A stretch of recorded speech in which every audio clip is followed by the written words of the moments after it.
Hello and welcome to this series on Latin NLP with Python.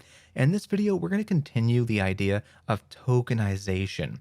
Now, we saw tokenization in the last video when we performed NLP through line tokenization. So we broke up this entire text into individual lines, and we saw that CLTK was able to actually go through and not just separate by every instance of a line break, but ignore lines that had nothing in it so that we could actually see the different lines of a text. Now, if you're looking at this, you're going to see I've added in this little bit right here, and you're going to see why in just a second when I get there. So hold on to that thought. So in this video, we're going to be looking at sentence tokenization. So the breaking up of a text into individual sentences. Now, I know what you're probably thinking. Python's got the split function. Can't I just go ahead and split up a text into individual sentences by saying something like split and then instances of that? Well, you could, but you're going to have a lot of false positives, especially with Latin. Imagine that you've got something like this, which is a common construction in Latin texts. M. Lucius, I'm just making up this Latin name just to demonstrate a point. Were I to split a text at every instance of a period, you would find that things like doleo de m would be an index right there. That would be an item. That would be a sentence, even though it's not. And then you'd have Lucius dolore, etc. on down the list would be another sentence. That's not good. You're going to have a lot of false positives that way. And this is why you use NLP methods to actually break up and tokenize a text into individual sentences, because NLP methods won't fall for tricks like this or problems like this. They're going to use rule-based or machine learning-based solutions for breaking up a text more accurately. So let's go ahead and show you how to do that. And we're going to be kind of doing a few things in this video. We're going to tokenize the text by sentences, and then we're going to clean up those tokens so that they can be better used for things like machine learning or various NLP methods. So let's make a basic function. We're going to say def sent tok, kind of like what we saw before. And this is going to take one argument for right now. We're going to add to it in a second. Speaking of which, we need to come up here and actually import that from CLTK. So we're going to say from CLTK.tokenize.latin.sentence import sentence tokenizer. Great. Now let's scroll back down. And now we've got our function once again. And now what we're going to do is we're going to say sentences is going to be equal to sent tokenizer text. And what that's going to do is it's going to allow us to return a list of the sentences in a text. So let's go ahead and do that. So let's say sentences is equal to sent tok. We're going to pass in our text, and let's just print off sentences just to make sure everything works. And we see that we've got a problem. What is our problem? Well, we've got the sentence tokenizer. Okay, everything's working good there.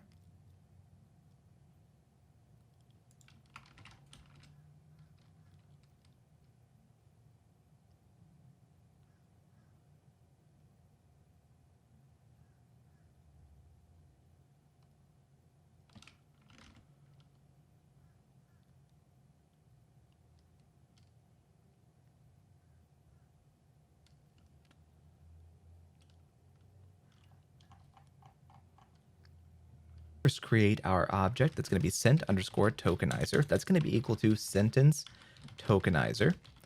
And then we're going to pass in a no arguments at all. And speaking of which, we need to come up here and actually import that from CLTK. So we're going to say from CLTK.tokenize.latin.sentence import sentence tokenizer. Great. Now let's scroll back down. Next, we're going to have to do text. It's going to be equal to, I'm going to say sentences is equal to sent underscore tokenizer dot tokenize. We're going to pass in that text, and then we're going to return our sentences. Once we do all that, then we can actually go down here and call that function. So we can say sentences is equal to sent underscore tok, and we can pass in text. Sorry, there we go. And now we can actually print off our sentences. So when we do this, we'll see that we actually have a text broken up into individual sentences. And if you notice, if I were to index this at 1, so the second position in our list, we'll see that doleo de m Lucius is there. In other words, it has not fallen for our trick of M period Lucius. In other words, the CLTK function for tokenizing a sentence is more complicated than just simply splitting a text up by every instance of a period. This is very common in NLP, and this is why we use NLP functions for actually breaking up texts into individual tokens, is because the functions that they have developed are much more sophisticated than the simple ones that you might develop on your own to break up a text. Okay, so once we have a sentence that is broken up into, or a text broken up into individual sentences, we oftentimes need to clean up that text further. So while this is great, I've got a text here, it isn't really everything that I want. And the reason for that is because it's got a comma here and it's got a period at the end. I don't want these. If I'm doing NLP, these commas and periods are oftentimes going to throw off a sentence when I try to analyze a sentence on an individual basis. And so oftentimes when you're working with a text, you're going to want to clean it up further. I know what you're thinking. Why didn't we just go ahead and do this earlier? Why didn't we get rid of all these characters in a previous video? And the answer is quite simple. If you clean up a text before sentence tokenization, you're not going to have as accurate of results. In other words, we need these periods here to at least guide the methods in CLTK for breaking up a text into individual sentences. Once we have them as individual sentences, then we can go ahead and clean them up further. So to do that, we're going to create another argument. It's going to be PUNCTK, or PUNCT punct for punctuation. And for right now, we're going to make that simply true. And we're going to say if punct is equal to true, then what we want to do is for sent and sentences, we want to go through and we want to change that sent. So we're going to say sent is going to be equal to, and this is where we have to import a new thing from CLTK to help us clean up our texts. We're going to say from cltk.corpus.utils.formatter import remove non-Latin.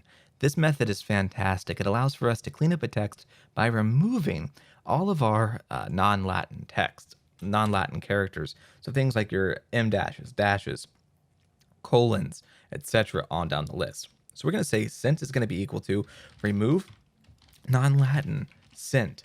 And now when I print this off, let's see what happens.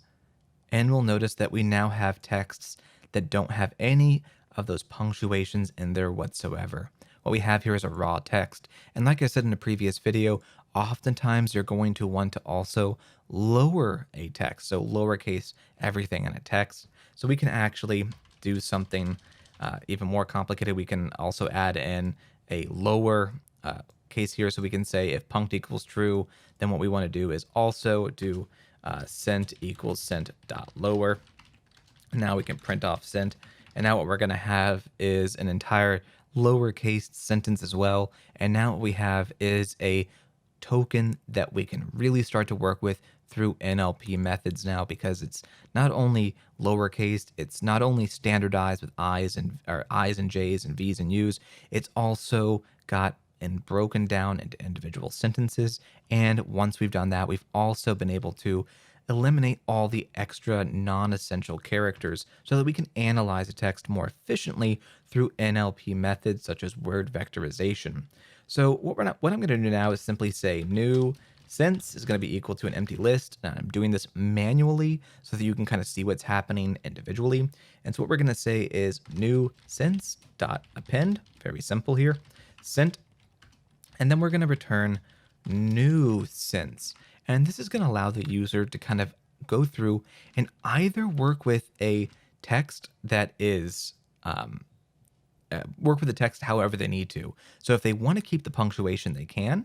So we can do something like this. Now we can say punct equals false. So we can actually get a sentence that maintains those original characters, the lowercase or everything is uppercase that needs to be. It keeps that, but we can also pass in true and now have our text more properly formatted for machine learning purposes or different NLP purposes. That's going to be it for this video. This is how you perform word or sentence tokenization so that you can kind of prepare a text for various NLP methods. In the next video, we're going to deal with word tokenization. And then I'm also going to show you how to use that word tokenization to kind of go through, break it down, and analyze a text on a word by word basis. That's going to be all for this video though. Thank you for listening. If you've enjoyed it, please like and subscribe down below.